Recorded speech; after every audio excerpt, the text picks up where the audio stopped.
Saudações, gente bonita, mestre líder aqui falando. Vocês, talvez, menos alguns, devem ter visto um vídeo aleatório que eu fiz só para apresentar um dos 4 gatinhos, né? Eles nasceram já faz algum tempo e eu estava esperando um momento e uma oportunidade para colocar um dos gatinhos, pelo menos, no clipe. Eu coloquei o que eu acho mais bonitinho, que é um que parece o Vasco, branco, malhado de preto.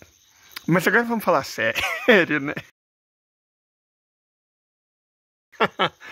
Vamos falar sério, cara, camaradas, parece que a Europa despirocou de vez. Eles não estão entendendo, de verdade, eles não estão entendendo. As declarações da Ursula von der Leyen, do primeiro-ministro Petran, que eu nem sei o nome dele, tanto faz. Hoje em dia não há informação relevante. E que estão pensando em mandar tropa para a Ucrânia. Sério isso? Então, primeiro vamos entender o que isso significaria. Os europeus não foram nem convidados, né, para a reunião de Riad, em que Estados Unidos e Rússia vão redesenhar o mapa da Europa. E ao invés de refletir sobre o que eles fizeram para se tornarem insignificantes, eles despirocaram, falaram assim, não, vamos mandar tropas. Cara, o Reino Unido tem mais almirante do que navio, né? O comandante Farinaso até fez um vídeo sobre isso. Tem mais comandante do que navio. Qual que é a capacidade do Reino Unido, que tem um exército... As Forças Armadas do Reino Unido cabem no estádio Wembley. Eles querem enfrentar a Rússia, de verdade. Né? Eles mesmos admitiram que a Rússia provavelmente tem mais javelin do que o exército britânico. É uma guerra perdida, absolutamente perdida. A OTAN foi derrotada. Sabe, ela foi humilhantemente derrotada. A Ucrânia é um cadáver geopolítico. Zelensky não tem legitimidade. A população está se revoltando nitidamente. Tem vídeo de uma mãe que ficou sabendo que perdeu o filho na guerra. Encheu o corpo de aquela coisinha que bom, né? Chegou perto de recrutadores e se explodiu junto com o recrutador e mais um punhado de gente. E essa é a situação da Ucrânia. A Ucrânia perdeu, ela já foi derrotada. Os russos não têm o que negociar, porque eles estão ganhando. Nós já falamos muito sobre isso. Eles estão vencendo. Eles não têm que fazer nenhuma concessão. Por que a Rússia faria qualquer concessão? É pela paz. Talvez os Estados Unidos se retirem completamente da Europa. O Trump parece disposto a aceitar isso. Ele parece realmente disposto. E aí deixa a Europa na chapada, né? Tipo, os Estados Unidos metem a Europa numa guerra que não era dela. Totalmente desnecessário. A Europa, junto com os Estados Unidos, passaram 10 anos atiçando a Federação Russa por uma guerra. E é verdade. Aqueles bunkers, aquele tanto de coisa que eles cavaram na Ucrânia, que levou anos e anos e anos e anos para ser feito. Então, eles estavam se preparando para a guerra contra a Rússia, certo? A Ucrânia foi muito bem preparada para lutar contra a Rússia. Então foi premeditado, sim. Eles premeditaram, certo? A Rússia, como se diz entre aspas, invadiu a Ucrânia quando os satélites russos detectaram o deslocamento de centenas de milhares de soldados para invadir o Donbass e promover um massacre. Então a Rússia chegou num ponto que, se ela não fizesse nada, a população russa da Ucrânia seria esmagada, seria genocidada, seria feito com eles o que os israelenses estão fazendo com os palestinos. Isso é absurdamente inaceitável. Os árabes têm lá suas questões, né? Mas os russos não são árabes, então eles jamais deixariam a Ucrânia fazer com a população russa do Donbass o que Israel faz com a população árabe da Palestina. Jamais, em nenhuma circunstância. E os ucranianos sabiam disso. Os europeus sabiam disso, os americanos sabiam disso. E sabiam que os satélites russos pegariam a movimentação deles. Então foi proposital, né? Foi proposital. Eles queriam muito a guerra. E a Rússia deu para eles a guerra que eles estavam perdendo. E eles perderam, evidentemente que eles perderam. Certo? E mais do que isso, eu creio que eles acreditaram realmente que as sanções do inferno, eu lembro bem da expressão, iriam destruir a economia russa. Iriam reduzir a Rússia à idade da pedra. A ideia deles era destruir a economia russa para gerar uma crise sem precedente. A partir da crise, aquilo que eles costumam chamar de mudança de regime, né, que é golpe de Estado. Com certeza eles já tinham preparado lá os quinta-colunistas, as ONGs, né, as marchas, o não vai ter copo, não é por 20 centavos, a marcha das vadias, o ele não, ele nunca. Já devia estar todo mundo preparado na Rússia para fazer a movimentação, fazer a substituição do Vladimir, jogar a Rússia no caos e, a partir do caos, fazer com a Rússia o que eles fizeram com a Iugoslávia, né? A balcanização completa e absoluta, destruição da Rússia. O plano brilhante deles era esse. Só que deu muito errado. Parece que os alemães, os europeus não se tocaram que eles dependiam muito mais da Rússia do que a Rússia deles. Assim como os Estados Unidos ainda não se tocaram que eles dependem muito mais do México e do Canadá do que o Canadá e o México dependem deles. Porque efetivamente, gente, o que os Estados Unidos produzem hoje em dia não é uma economia produtiva, é uma economia especulativa. E você não precisa realmente de especulador. Especulador é Milley, né? E a criptomoeda libertária dele. Financismo é isso, cara. Ciranda financeira. A Argentina sabe agora, na pele, o que é criptomoeda, o que é anarcocapitalismo, o que é toda essa bobagem, certo? E os europeus acreditaram que as sanções contra a Rússia deram super certo. E que eles já tinham roubado os recursos da Ucrânia, que era a nação mais rica da Europa, da União Soviética, perdão, quando do fim da União Soviética, se tornou a nação mais pobre da Europa no ano que iniciou o conflito, em 2022, né? Foi fevereiro, estou fazendo agora os anos de 2022. Foi dia 22 de fevereiro, foi, acho que 22 de fevereiro, 22/2 de 2022, coisa assim. Está fazendo 3 anos. Né? E o aniversário é a capitulação da Europa. São as fronteiras da Europa sendo decididas em Riad. Numa conferência, 140 anos depois da Conferência de Berlim, uma conferência entre asiáticos e norte-americanos para redesenhar o mapa da Europa. Assim como em Berlim, 140 anos atrás, também em fevereiro, os europeus se reuniram para redesenhar o mapa.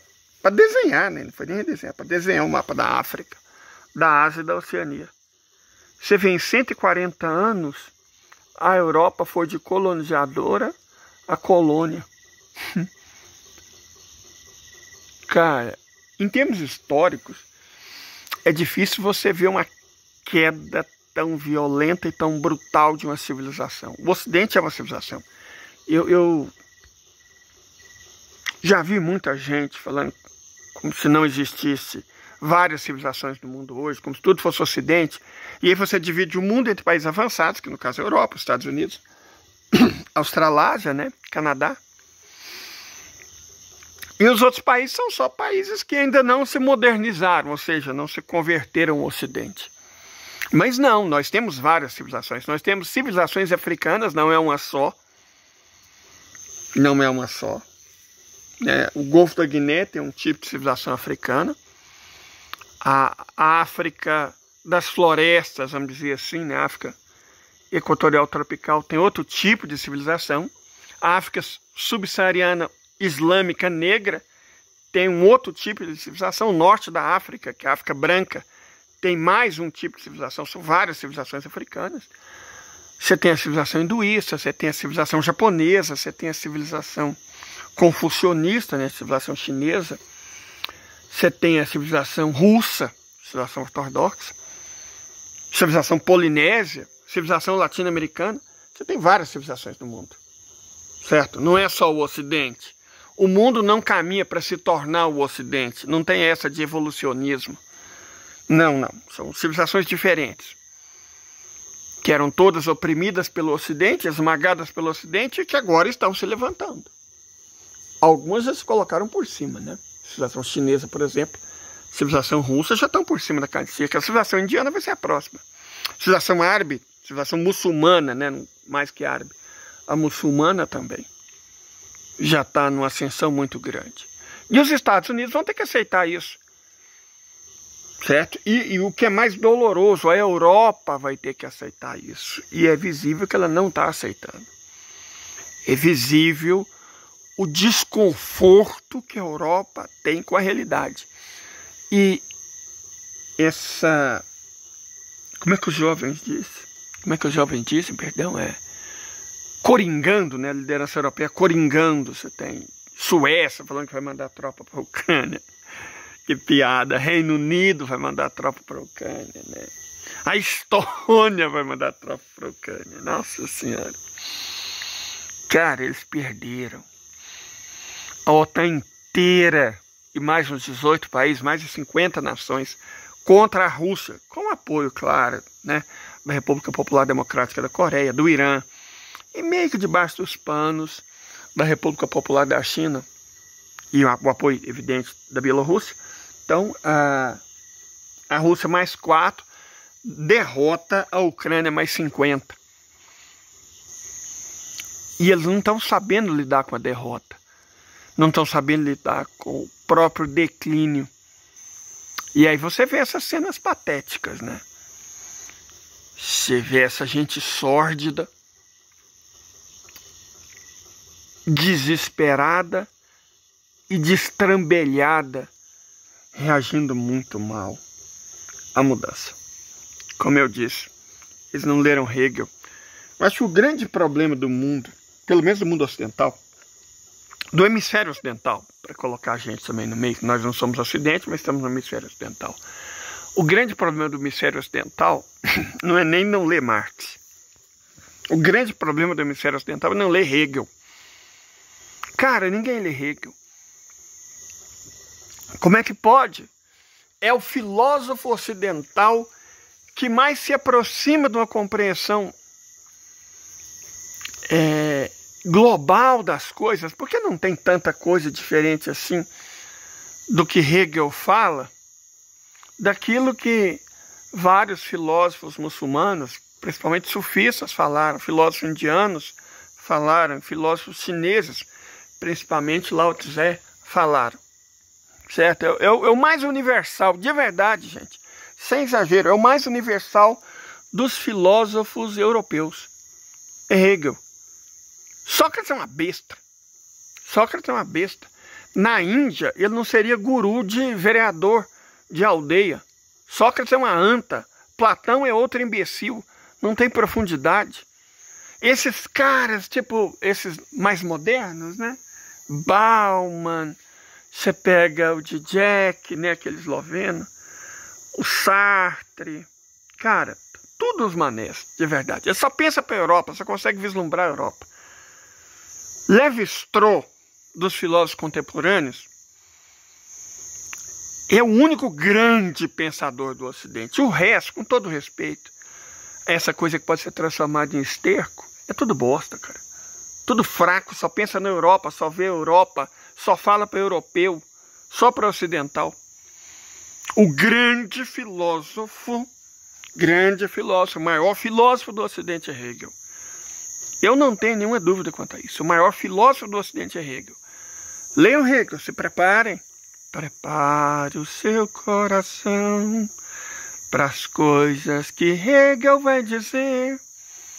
E aí você vai entender. Por que os europeus, o Ocidente, tem que ler Hegel, cara. Porque ele é o melhor, ele é o maior. Ele foi o único que entendeu. Certo, ele foi o único. Vai falar, Schopenhauer copiou. Hegel foi original. Hegel é um cara que os chineses certamente respeitariam se conhecesse, que os indianos certamente respeitariam se conhecesse, que os árabes certamente respeitariam se conhecesse. Hegel é um cara que dá para respeitar. Como Lévi-Strauss dá para respeitar, porque é universalista. Não vê o mundo como se fosse uma contiguidade da Europa. Quase todos os filósofos europeus não passam de caixas de ressonância ruins da cultura do pensamento ocidental. Eles não conseguem, de fato, alcançar o universal. Não conseguem. Não conseguem. Sabe, desde Kierkegaard, com aquele sofrimento, aquela coisa toda. E aí talvez Frege poderia fazer algum sentido na Índia, né? Frege, eu gosto de Frege, cara, de verdade. Eu gosto de Frege, ele poderia fazer algum sentido na Índia. Não sei se na China. Mas de toda forma, se você quer um cara que seja universal, que se você coloca nele uma pele negra, ele passa por um africano, por um drávida. Se você coloca nele olhos amendoados, ele passa por um chinês, por um japonês. Se você coloca nele uma pele morena, ele poderia passar por um polinésio, por um asteca. Esse cara é Hegel. E ninguém no hemisfério ocidental hoje parece que estuda Hegel, que lê Hegel, que presta atenção em Hegel. E eu não me refiro somente aos marxistas. Se o cara se define como marxista, ou pelo menos como marxiano, ele tem que ler Hegel. Ele precisa muito ler Hegel, mas não é só se ele se define como marxista ou marxiano. Ele é o único ocidental que entendeu a humanidade. Único. Que entendeu mesmo a humanidade a ponto de conseguir explicá-la. E, no entanto, ninguém lê. E é por isso que nós temos essa autêntica verve de gente estúpida. Por isso que o hemisfério ocidental está nessa situação. Nós não estamos vendo o declínio da humanidade, a burrificação da pessoa humana, não. Isso se aplica aos habitantes do hemisfério ocidental. Os chineses estão cada vez mais inteligentes, os indianos estão cada vez mais inteligentes, os árabes estão cada vez mais inteligentes, os muçulmanos cada vez mais inteligentes. Quem está mais burro somos nós. Porque até a perspectiva ocidental, que era ruim, nós perdemos. Nós não somos mais capazes do debate. Se nós não somos capazes do debate, se nós nos reduzimos a uma espécie de sofistas da bufonaria, porque é isso que nós somos, sofistas bufões, é isso que o Ocidente, é isso que o hemisfério ocidental vem se resumindo, a sofistas bufões, ou a bufões sofistas, né? Que não estão preocupados em entender, em discutir, em trocar ideias, estão preocupados em ganhar discussão.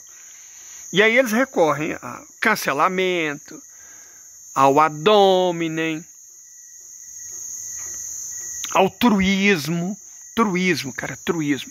O finado Delbert Avelar, ele escreveu um texto magnífico sobre truísmo no blog que ele tinha, Biscoito Fino e a Massa. Eu não sei se esse texto ainda está disponível, mas deveria, cara. Deveria. É um baita de um texto. Certo? Então eu vou dizer uma coisa para vocês. O Ocidente se perdeu, mergulhou nele mesmo e percebeu que era só um buraco negro. Não era uma passagem para outro universo. É o fim do próprio, né? Não tem outro universo do outro lado desse buraco que é o Ocidente. Não dá para reinventar. O Vladimir, o camarada Vladimir, falou sobre isso que deveria ser falado. Nós vamos colocar fim ao baile dos vampiros. 600 anos durou essa canção, que poderia ser dançada ao som de Saint-Saëns. Já ouviram Danse Macabre? Escreve Saint-Saëns. É isso. Nós estamos... Eu acho que nesse momento da história, pelo menos no hemisfério ocidental, o que nos resta é um obituário. O que nos resta é um obituário. Então esse vídeo é sobre isso. É o primeiro obituário da civilização ocidental. Outros virão, mais dolorosos com certeza, mas também mais urgentes. Fiquem bem, muito obrigado, até a próxima.